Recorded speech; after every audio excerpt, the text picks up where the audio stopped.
अब जलसे के बाद जो संगजानी वाला जलसा था उसके बाद काफी गिरफ्तारियां हुई। मसलन उसमें गौरयूब को गिरफ्तार किया गया, शेर अफजल, उसके अलावा और भी काफी जो पार्लियामेंटेरियन थी इनकी गिरफ्तारी इन्होंने लाजम की।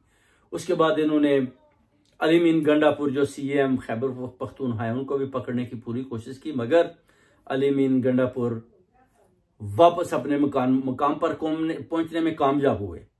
क्योंकि अली मीन गंडापुर को अगर ये पकड़ते हैं तो फिर इनके लिए बहुत बड़ा चैलेंज है कि एक सूबे का वजीर आला उसको पकड़कर अगर आप पुलिस स्टेशन इस्लामाबाद में बंद करते हैं तो ये मैं कहता हूं कि दूसरे सूबों को भी चैलेंज है, क्योंकि वो भी पाकिस्तान का हिस्सा है। अगर आप इस तरह अली मीन गंडापुर को पकड़ेंगे तो फिर जब मरियम नवाज उधर आएगी तो डेफिनेटली अली मीन गंडापुर जो है वो मरियम नवाज की गिरफ्तारी कर लेगा, शहबाज शरीफ की बोलेगा चारों सूबों का प्राइम मिनिस्टर है, इसको भी पकड़ें, इसका भी कुछ करें। मगर जो ताकतें इनको चला रही हैं इसी वजह से अभी अली मीन गंडापुर मजबूर जरूर है मगर पकड़ सकता है। मरियम नवाज अगर खैबर पख्तूनख्वा में आती है, नवाज शरीफ आता है तो उनकी गिरफ्तारी लाजम कर सकता है। जैसे सिंध में आपको पता है आसिफ अली जरदारी ने अपनी टीम भेजकर होटल में इसके अंदर में से इसको और कैप्टन सफदर के सामने मरियम नवाज की गिरफ्तारी करवाई थी और मरियम नवाज बड़ी उस वक्त डरी हुई थी कि ये मेरे साथ क्या हुआ है। ऐसा होता है यस, जब आप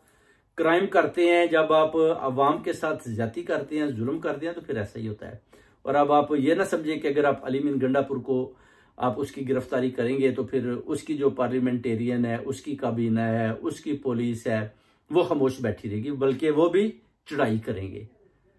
अब ये बात आपको अदारों को, रियासत को, पुलिस को, इन पार्लियामेंटेरियन को, पीडीएम को, मौलाना फजलुर रहमान को, इन सब को देखनी और सोचनी होगी कि अली मीन गंडापुर को अगर गिरफ्तार किया गया तो फिर उसके कॉन्सिक्वेंसेस क्या होंगे।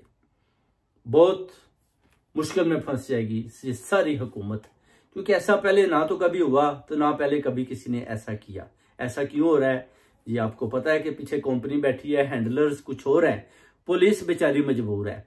पुलिस को इन्होंने बस कहते हैं ना जबरदस्ती उनको इस्तेमाल किया जा रहा है, जैसे कि फैसल वाडा का इस्तेमाल हो रहा है।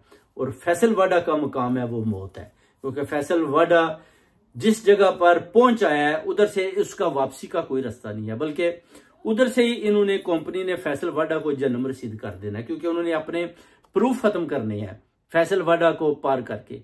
अगर फैसल वाडा को छोड़ देते हैं तो फिर फैसल वाडा अगली गवर्नमेंट में भी बोल सकता है कि मुझे जनाब जनरल आसम मुनीर साहब ने यूज किया, मुझे फैसल नसीर ने यूज किया, मुझे जनाब अपना जनरल फैज के कुछ आदमियों ने यूज किया, मुझे जी मरियम नवाज ने इस्तेमाल किया, मुझे जनाब नवाज शरीफ, शहबाज शरीफ ने, मुझे आसिफ अली जरदारी ने इस्तेमाल किया। फिर ऐसी बातें वो करेगा जिसका उनको पता है कि फ्यूचर में हमें बहुत ज्यादा नुकसान हो जाता है। अगर खान साहब बाहर आ जाते हैं तो यही फैसल वाडा अगर हाथ खड़े कर जाता है तो फिर आपको पता है कि दूसरी जितनी भी पीडीएम हुकूमत है उनके खिलाफ अगर जब बोलेगा तो फिर आपको पता है कि उनका इंजाम क्या होगा। इसलिए इन्होंने अब जो सोचा हुआ है ना कि खान साहब के बाहर निकलने से पहले फैसल वाडा को इन्होंने ठिकाने लगाना है।